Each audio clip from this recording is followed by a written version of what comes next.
It was just another typical evening in the city, the kind of night where the fog rolled in, creeping over the streets and casting an eerie blanket over the familiar surroundings. The city had its own rhythm, its own heartbeat, people walking to and fro, the sounds of distant conversations mixing with the hum of traffic.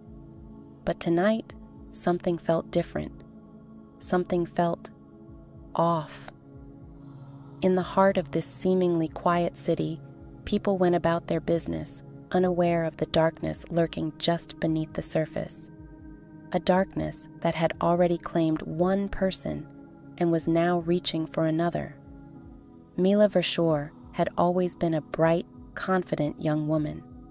At 21 years old, she was studying psychology, curious about the human mind, and always eager to help those around her. But her story was about to take a dark turn. It started innocently enough, a late-night walk home, a strange feeling that she couldn't shake, and a series of unsettling events that no one could explain.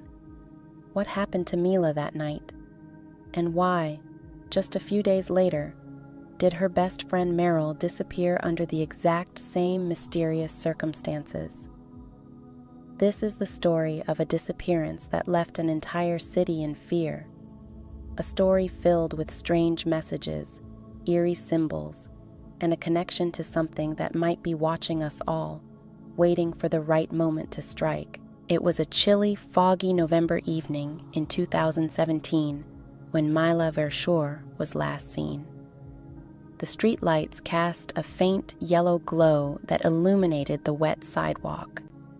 It was one of those evenings when the fog hung low over the city, making everything look strangely unfamiliar.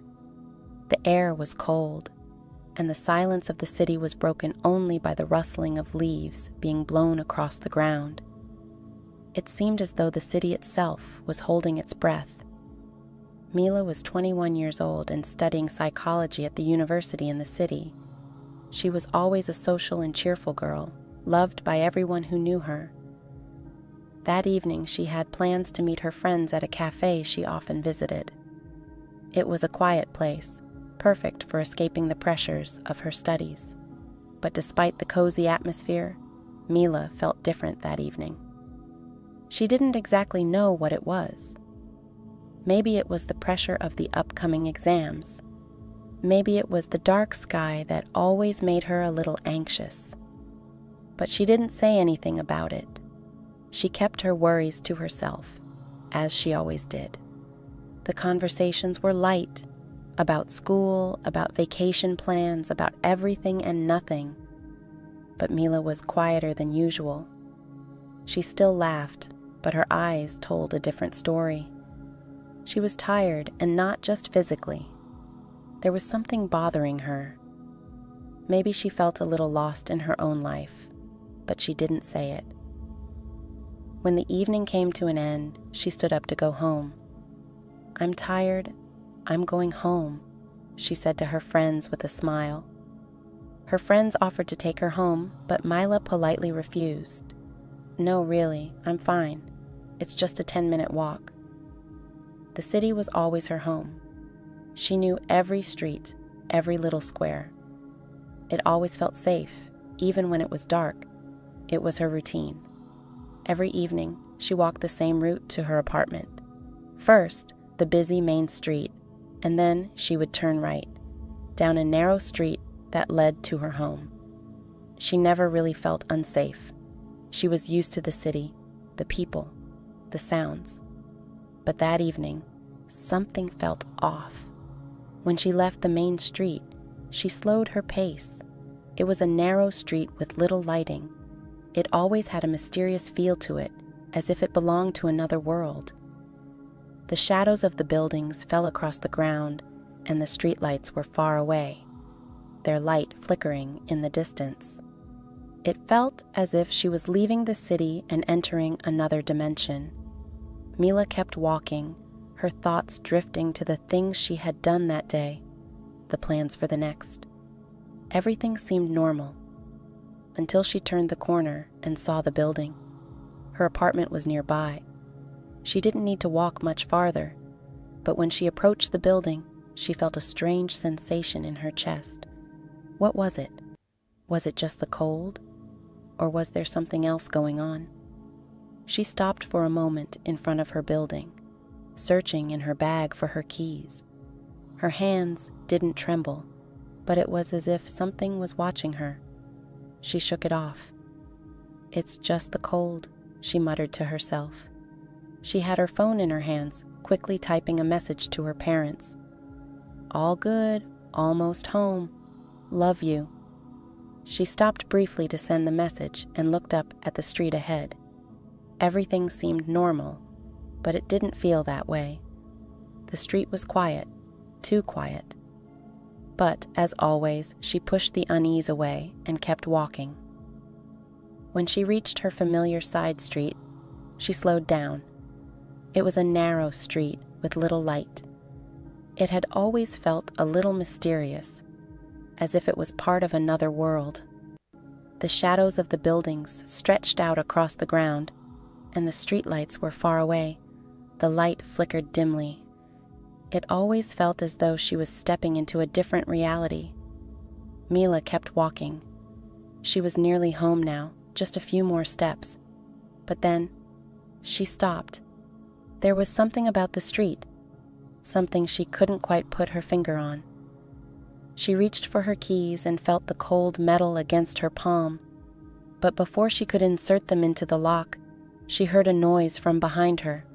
A faint sound, almost imperceptible, but enough to make her freeze. Her breath caught in her throat. She spun around. No one. But the feeling remained. A cold chill crept up her spine. She stood there for a moment, her eyes scanning the street. There was no one, just the fog. The sound of her own heartbeat seemed too loud in the silence. Shaking her head, she quickly unlocked the door and stepped inside, closing it behind her. The silence in the apartment was almost comforting. Mila breathed out deeply, trying to shake off the unease. She threw her coat over a chair and pulled out her phone to check for any messages. Nothing. No missed calls, no texts. She sent a quick message to Merel, her roommate. "I'm home. Good night." Then she set her phone down on the table, dropped her bag, and headed for her room. It was just another quiet evening at home. She felt safe here, in her own space. The thoughts of the dark street faded from her mind. But there was still something nagging at her. Something she couldn't escape. The next morning, Merel was the first to wake up. As she walked through the apartment, she noticed the silence that hung in the air. Mila was always up before her, always moving around, getting ready for the day. But today, there was no sound, no music, no rustling of papers, no sign of Mila at all. Merel knocked on Mila's door, but when there was no answer, she opened it. The room was empty. The bed was neatly made, as though Mila hadn't even slept in it. The only thing left behind was Mila's phone, resting on the desk. Merel's heart began to race. This wasn't like Mila. Where could she be? She called her phone, straight to voicemail. She called again, and again. No answer. The panic started to set in. She checked the rest of the apartment. Mila wasn't there. It was then that Merel started to feel the weight of the silence. Something was terribly wrong. She immediately called Mila's parents, but there was no answer there either. Frantic, she went to the police. A missing persons report was filed, but no one knew where Mila had gone. The police combed through the area, searched the places Mila was known to frequent, but there was nothing, no signs of her. Days passed, and Mila remained missing. It wasn't until the 4th day that Merel received a strange email from Mila's account. The subject line simply read, "I'm safe." Merel's heart skipped a beat. She clicked the email open, and in the body, there was an audio file. Hesitantly, she pressed play.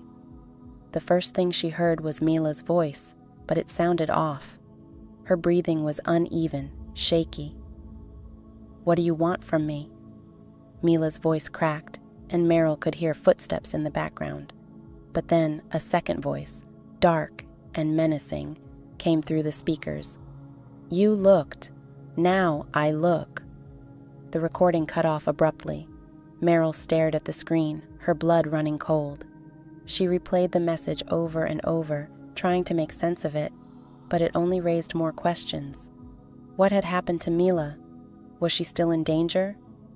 Merel immediately contacted the police, but they had no leads. The email's origin couldn't be traced, and no one could figure out who was behind it. The investigation seemed to hit a dead end. Then, while going through Mila's belongings, Merel found something strange. A small notebook hidden in the bottom drawer of Mila's desk.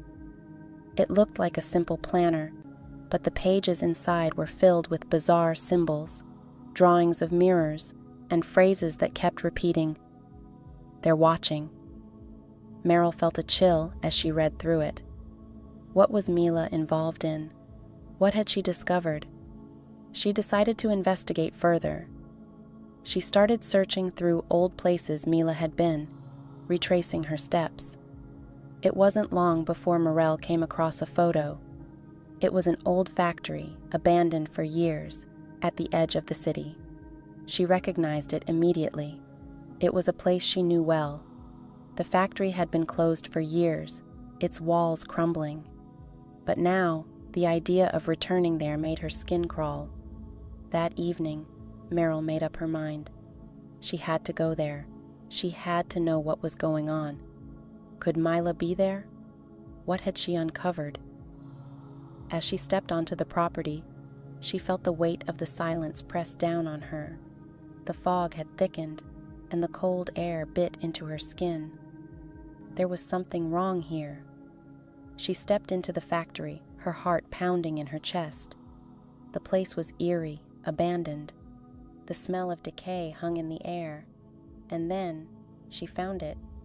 A room with a single chair in the center. On the chair was a phone, Mila's phone. This was impossible. She picked it up, her hands trembling, and saw one new message. It was short. One line. "I'm not watching anymore." Merel froze. The room felt colder, and her mind raced. What did this mean? Where was Mila? She turned around, but the door was closed. She couldn't leave. There was something in the shadows. She heard footsteps, but when she spun around, no one was there. "Now I'm watching you." The whispering voice sent chills down her spine. Merel stumbled back. She was trapped. The walls were closing in. She turned her eyes toward the dark corners of the room, and in the faintest light, words appeared, written in what seemed to be blood. "You're too late." That was the last anyone ever saw of Merel. The police found her car the next morning, parked in front of the factory, but there was no sign of her. The factory was empty. No trace of Mila, no trace of Merel. The disappearances remained a mystery, but some say if you look closely enough, you can see something moving in the shadows, something that can see you too. Days passed, but the disappearances of Mila and Merel remained a mystery. The police had no new leads, and the city seemed to return to its usual rhythm. But for those who paid close attention, something had changed. The air felt heavier, the fog thicker, and in the shadows, in the deserted streets, it seemed like something was moving. It was said that some people still visited the factory at night, driven by curiosity, or perhaps by some unexplainable force. Some claimed to have seen a faint figure hiding in the mist. Others spoke of strange sounds coming from the abandoned factory, whispers, footsteps, sounds that no one could explain, but no one dared to stay. No one dared to face the truth. And so, it lingers, a story that slinks through the city, passed from one person to another, with more questions than answers. What happened there? Who was responsible for the disappearances? And is it really over, or is something still left behind in the shadows? something that may already be looking for the next person who dares to look. Some say you should be careful, especially when walking down those same abandoned streets, because if you look closely, it may be that something begins to see you, and maybe you'll be the last one to look.